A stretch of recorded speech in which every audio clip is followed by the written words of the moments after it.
मैं कम सर। आइए आइए। नमस्ते सर। नमस्ते नमस्ते, बैठिए बैठिए। Thank you sir. सबसे पहले एक काम करते हैं, एक आपका परिचय दो बढ़िया। सर मेरा नाम नरेश कुमार है हाँ। और मैं बालोतरा डिस्ट्रिक्ट से बिलोंग करता हूँ। अच्छा। मेरी 10th तक की पढ़ाई गांव के ही राजकीय माध्यमिक विद्यालय रेवाड़ा जैतमास से हुई है। हम्म 12th मैंने राजकीय उच्च माध्यमिक विद्यालय आसोतरा से की है। हम्म। और उसके पश्चात मैंने 2 वर्ष का diploma in elementary education Aishwarya शिक्षक प्रशिक्षण संस्थान उदयपुर से किया है। हम्म। और 2020 में मेरी graduation Vardhaman Mahavir open university से हुई है। आपने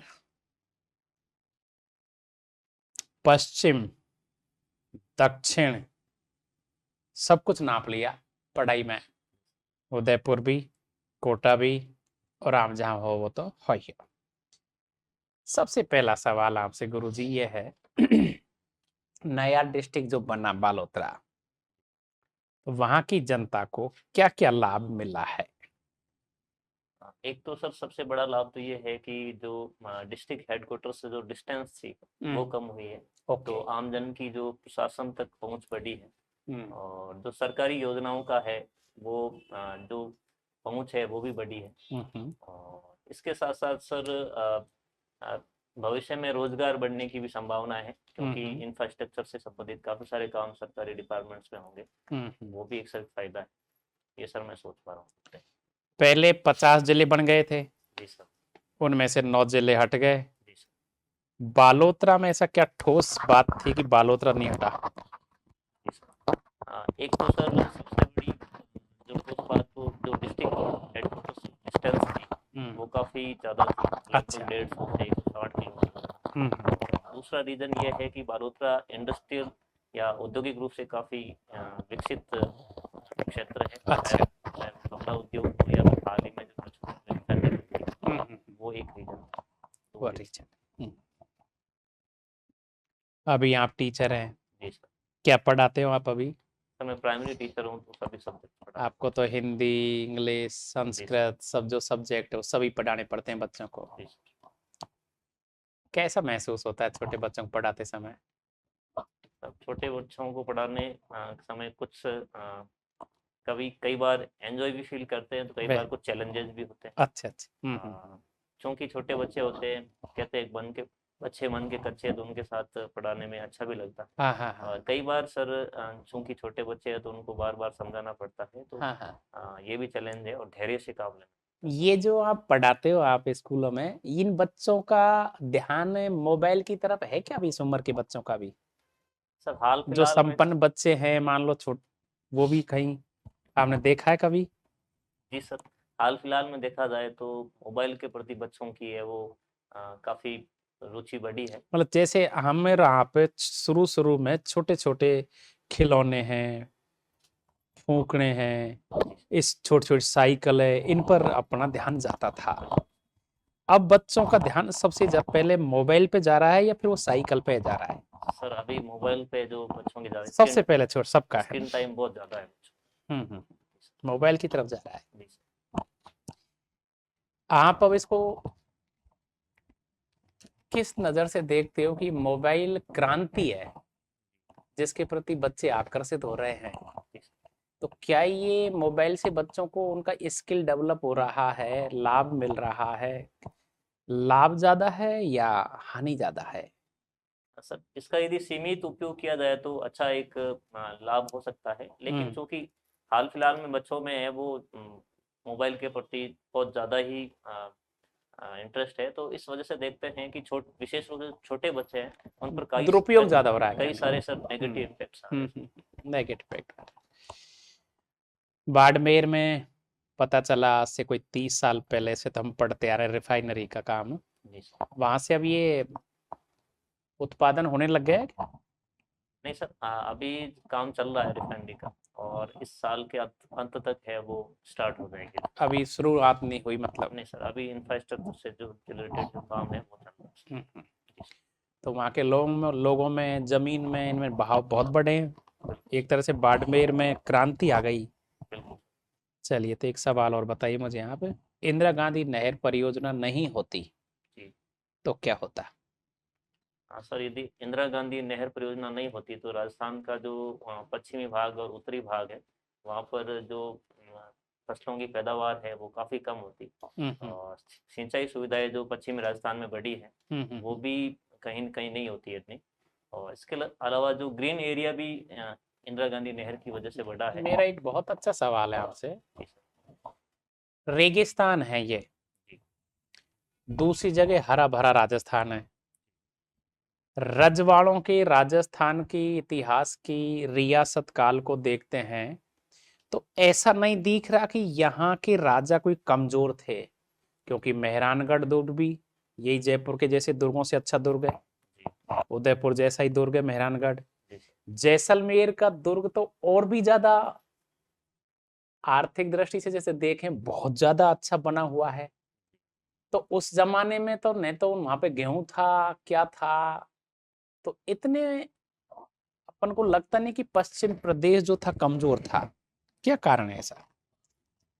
पश्चिमी प्रदेश कमजोर तो नहीं कह सकते, हम्म लेकिन आर्थिक दृष्टि से यदि पिछड़ा है तो उसके पीछे भौगोलिक परिस्थितियां ज्यादा महत्वपूर्ण है। हम्म। क्योंकि भौगोलिक रूप से एक दुर्गम इलाका था, मरुस्थलीय इलाका था। तो वहाँ पे न तो जो कृषि पैदावार उतनी नहीं अच्छी हो वो तो पाती। नहीं है, लेकिन ये दुर्ग जो साबित कर रहे हैं जैसे मेहरानगढ़ दुर्ग है जी सर। या उम्मेद महल पैलेस है, जी बटनेर का किला है, जी सर। ये ऐसा सवाल है जो आपने पहली बार सुन रहे हो मुझसे। जी अजमेर का दुर्ग है, अजमेर में वो हवेलियां हैं। तो इतनी कलात्मक विकसित चीजें कोई गरीब एरिया में तो नहीं विकसित होती ना। जी सर। लेकिन सर यह है कि चूंकि वो रियासत के राजा का एक केंद्र था अच्छा। और उनके पास संसाधन तुलनात्मक रूप से ज्यादा थे। ये हम्म। भी कारण रहा। और जैसलमेर किले की बात की जाए तो ये एक सर जो सिंध का जो व्यापारिक मार्ग था उस रास्ते पर था, उस वजह से कुछ इनकम भी होती थी। व्यापार था। जी सर। ओके जी। Thank you sir. राजस्थान में राजकीय कर्मचारियों की सेवानिवृत्ति की आयु 60 वर्ष है। जी जी यदि आपको कहा जाए कि 58 या 62 वर्ष करें जी। तो आप किसे चुनेंगे और क्यों? मैम, दोनों ही पक्ष हो सकते हैं और 58 के कुछ फायदे हैं तो 62 के भी कुछ फायदे हैं। 62 यदि की जाए तो जो कि अनुभवी जो लोग हैं प्रशासन में या नौकरी में, उनका अनुभव और जो नए युवा है उनको मिलेगा। और इसके साथ साथ जो पेंशन का अतिरिक्त बोझ होता है सरकार पे, वो कम हो सकता है। और यदि 58 की जाए तो उसके भी कुछ फायदे हो सकते हैं कि इससे जो युवा है उनको कुछ फायदा मिलेगा, नए रोजगार पैदा होंगे। लेकिन इसके भी कुछ चैलेंजेस है, जैसे पेंशन का बोझ है सरकार पर बढ़ रहा है। मुझे ऐसा लगता है कि जो अभी 60 वर्ष की एज है वो सही है। यदि बढ़ाया जाए तो मैं उसके फेवर में रहूँगा। भारतीय जीवन पद्धति में अध्यात्म व विज्ञान के समन्वय को आप किस दृष्टि से देखते हैं? भारतीय जीवन पद्धति में अध्यात्म और विज्ञान का समन्वय काफी अच्छा है। जितने भी जो आध्यात्मिक या रिचुअल्स है या फिर धार्मिक रिचुअल्स है, उसके पीछे कुछ न कुछ वैज्ञानिक कारण रहे हैं। चाहे वो नीम या पीपल की पूजा करना हो। और ये इस तरह से अभी मैं एक एग्जाम्पल सोच। पंचतंत्र की कहानी यदि बच्चों को पढ़ाई जाए तो किस उद्देश्य या उद्देश्यों की पूर्ति हो सकती है? जी सर। हाँ जी मैम। एक तो यह है कि बच्चों में जिस तरह से जो स्क्रीन टाइम बढ़ रहा है उसको हम कम कर सकते हैं। इसके अलावा बच्चों में जो नैतिक मूल्य इनकलकेट करने के लिए पंचतंत्र की जो कहानियां हैं वो काफ़ी अच्छी है। और आपने पढ़ी है कोई पंचतंत्र की कहानी? पढ़ी तो है, लेकिन ऐसा कोई पर्टिकुलर मुझे याद नहीं आता। इसे किसने लिखा है? विष्णु शर्मा। मेरा आखिरी सवाल आपसे, हमारे प्रदेश में राजकीय विद्यालयों के प्रति निजी विद्यालयों को लेकर धारणा इतनी अच्छी नहीं है, हालांकि अब सुधार हो रहे हैं। जी एक एसडीएम के रूप में आप क्या करेंगे कि लोग इसके बारे में जागरूक हों? जी। मैं सोचने के लिए थोड़ा टाइम चाहिए।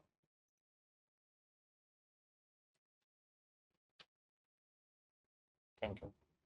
सबसे पहले तो मैं ये करूँगा कि जितने भी मेरे अधिकार क्षेत्र में जितनी गवर्नमेंट स्कूल्स हैं वहाँ पे जितने भी पद रिक्त हैं, तो मैं कोशिश करूँगा कि कोई एनजीओ या फिर जनप्रतिनिधियों से या फिर सरकार की कोई गेस्ट फैकल्टी की योजना है, तो उस क्षेत्र में जितने भी प्रशिक्षित युवा है उनको अस्थायी रूप से मैं एज ए टीचर अपॉइंट करूँगा। और दूसरा मेरा ये रहेगा कि मैं प्रौढ़ साक्षरता को भी बढ़ावा दूंगा, विशेष रूप से महिलाओं में। जिससे कि वो उनमें भी एजुकेशन के प्रति एक सकारात्मक छवि बनेगी और बच्चों का है वो बच्चों के प्रति है वो अच्छा है वो योगदान दे पाएगी। और इसके साथ साथ जो टीचर्स ट्रेनिंग है, टीचर्स ट्रेनिंग में भी मैं कोशिश करूंगा कि जैसे अजीज प्रेम जी फाउंडेशन है जो कि एक एनजीओ है, शिक्षा में ट्रेनिंग के लिए काफ़ी अच्छा काम कर रहा है, तो उसकी मदद लेके मैं शिक्षकों की ट्रेनिंग व्यवस्था है उसकी गुणवत्ता को मैं सुधार करूंगा।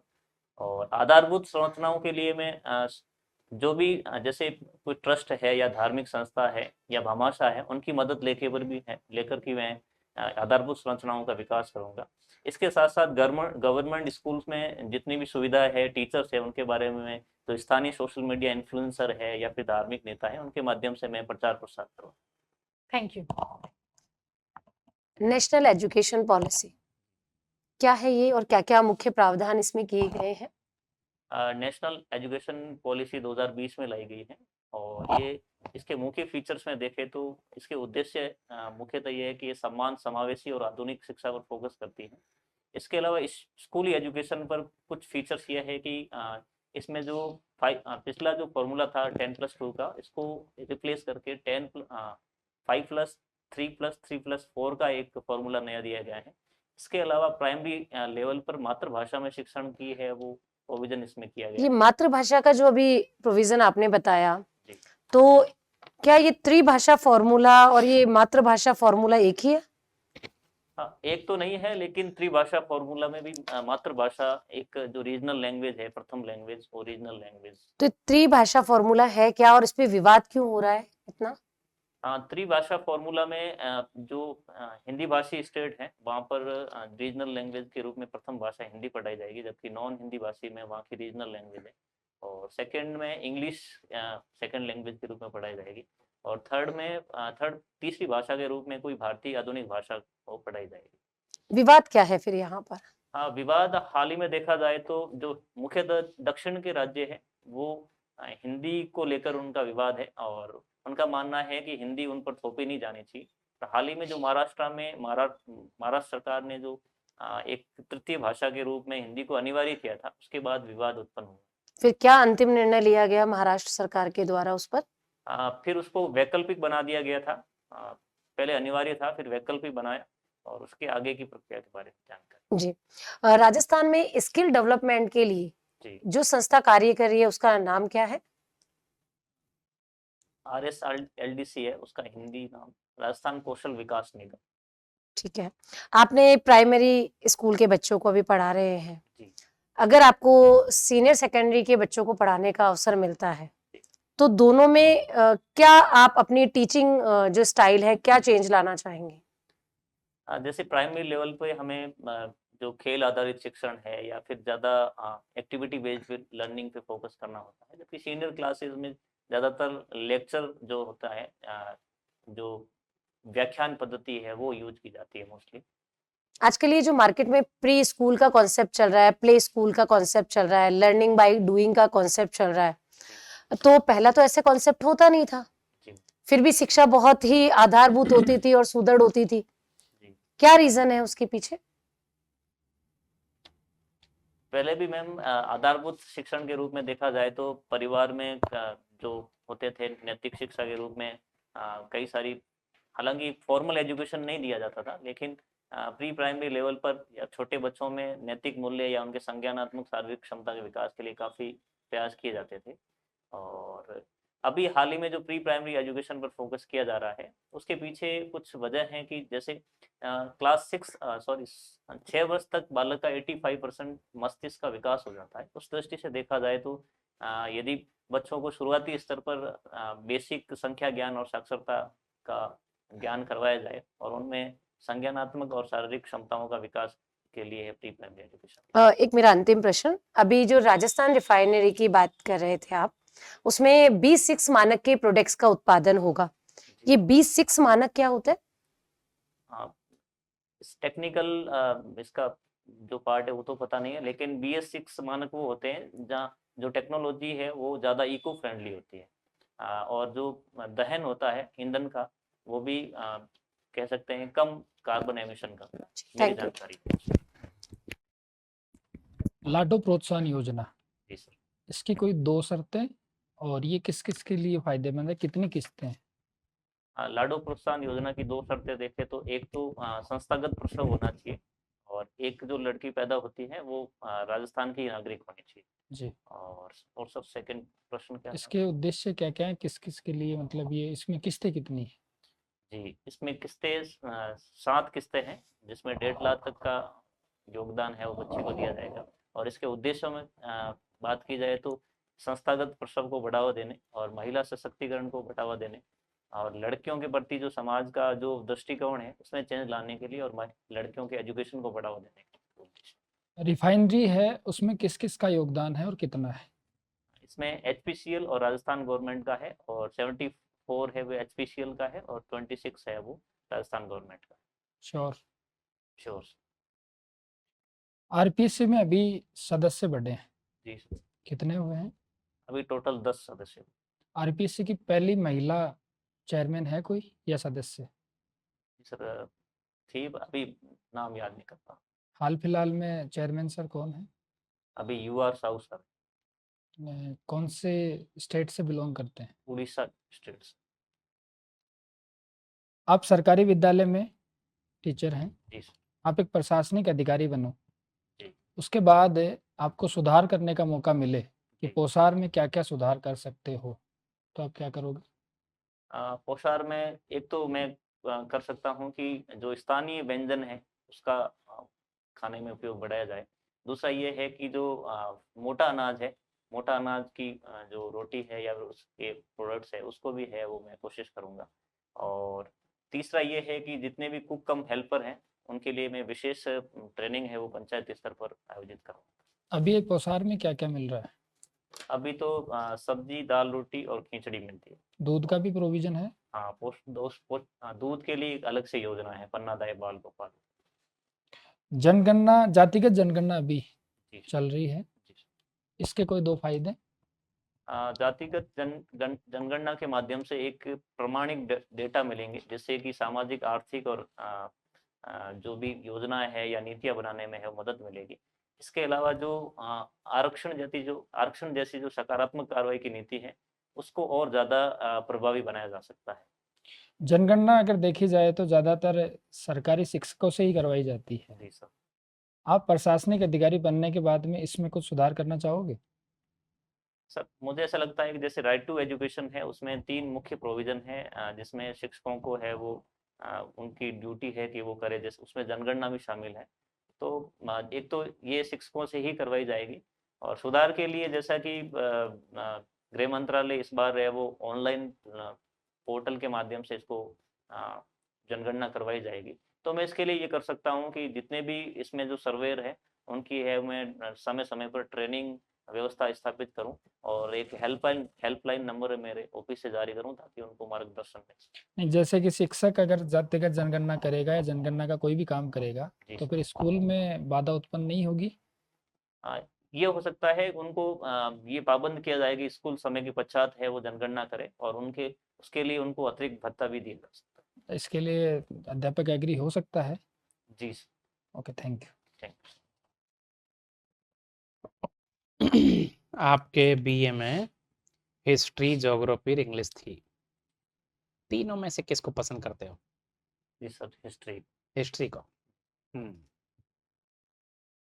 राजस्थान वीरों की भूमि कहलाता है, जी सर। 5 वीर योद्धाओं के नाम बताओ जिनको आप पसंद करते हो। सर एक महाराणा सांगा, महाराणा प्रताप, सूरजमल, इसके अलावा जयमल फत्ता, अभी सर याद कर। ओके, तो आपने तो मेवाड़ को ही गिनाया है, आपका मारवाड़ दुर्गादास राठौड़ नहीं है क्या? जी सर, दुर्गा हैं? बोल रहा। ओके। बीकानेर के ऐसे राजा थे जो युद्ध में लड़ाई लड़ने के लिए ऊंट ले गए साथ में, कौन थे? महाराजा गंगा सिंह जी। अच्छा, तो ये गंगा सिंह जी और किस बात के लिए प्रसिद्ध थे? एक तो इन्होंने जो चीन में बॉक्सर विद्रोह हुआ था उसको दबाने के लिए वो उन्होंने नेतृत्व किया था। इसके अलावा उन्होंने एक ऊंटों की सेना बनाई थी जिसे गंगा रिसाला कहते हैं। और जो रियासतों के जो राजा थे उनके अधिकारों की रक्षा के लिए जो एक कमीशन बनाया गया था, नरेंद्र मंडल, उसके ये अध्यक्ष रहे थे, अध्यक्ष रहे। शुरुआती अध्यक्ष रहे अच्छा थे। अच्छा, इनका कोई गोलमेज सम्मेलन से रिश्ता जी था सर, क्या? इन्होंने तीनों ही गोलमेज सम्मेलन में भाग लिया। भाग लिया था। ओके, चलिए वेरी गुड। आप लघु फिल्म देखते हो, जी सर। तो लघु में क्या आता है? जैसे जो एक शॉर्ट फिल्म होती है जिसकी ड्यूरेशन 40 मिनट या उससे कम होती है, उसको शॉर्ट छोटी जो बनती है जिन और एक स्टोरी पर ही केंद्रित होती है। कोई आपने अपने बच्चों को दिखाई कभी? बच्चों को प्रभावित? तो नहीं दिखा। ओके, चलिए लास्ट सवाल करते हैं। जैसे ही आप आरएस बन जाते हो और आपका रिजल्ट आता है तो सबसे पहले सूचना किसको देते हो? Sir mummy papa. Mummy papa को। Very good.